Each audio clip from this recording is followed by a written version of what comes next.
Keli įdomus faktai apie juodąsias skyles. Juodosios skylės yra vieninteliai objektai visatoje, galintys įkalinti šviesą, vien tik gravitacinė jėga. Pirmas faktas. Juodos skylės viskas spagetifikuoja. Juodosios skylės turi neįtikėtiną galimybę ištempti viską ir paversti spagečio tipo gija. Šis procesas vadinamas spagetifikacija. Antras faktas. Juodosios skylės galėtų išspjauti naujas visatas. Kalbėti apie tai, jog iš juodųjų skylių galėtų atsirasti naujosios visatos, atrodytų beprotiška, jau vien dėl to, kad mes nežinome, ar kitos visatos egzistuoja, tačiau tokia teorija šiandieną aktyviai tiriama. Trečias faktas. Juodosios skylės iškreipia aplink jas esančią erdvę. Įsivaizduokite kosmoso erdvę kaip lakštą, ant kurio pavaizduota linijos. Kai ant lakšto padedate objektą, šis truputį dumba. Kuo masyvesnis objektas, tuo labiau dumba. Galiausiai dumbimo efektas iškreipia linijas, todėl jos nebebūna tiesios, o tampa iškreiptos. Kuo objektai masyvesni, tuo jie labiau iškreipia erdvę, o didžiausią masę turi juodosios skylės. Ketvirtas faktas.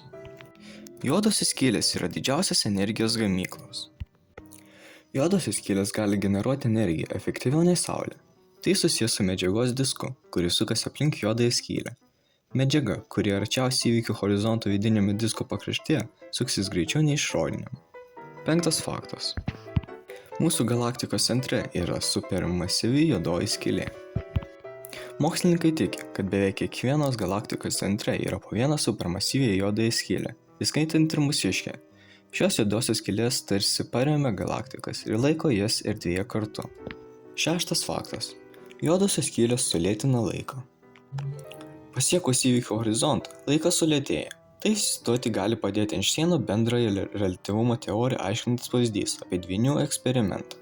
Vienas dvynys lieka Žemėje, kol kitas kyla į kosmosą šviesos greičiu, apsisuka ir grįžta. Erdvė keliavęs dvynys grįžęs yra žymiai jaunesnis, nes greitai judant laikas teka lėčiau. Septintas faktas. Juodosios skylės išgaruoja. Juodosios skylės gali nebūti bedugniai šaliniai. Dalis energijos gali iš jų ištrūkti.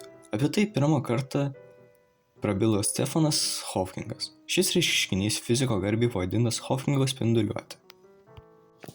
Aštuntas faktas. Teoriškai juodąja skyle gali tapti bet kas. Vienintelis skirtumas tarp Saulės ir juodosios skylės yra tas, kad juodosios skylės centras sudarytas iš itin tankios medžiagos, kuri juodai skyliai suteikia stiprų gravitacinį lauką. Jos gravitacinis laukas gali įkalinti viską, įskaitant ir šviesą, todėl mes juodųjų skylių nematome.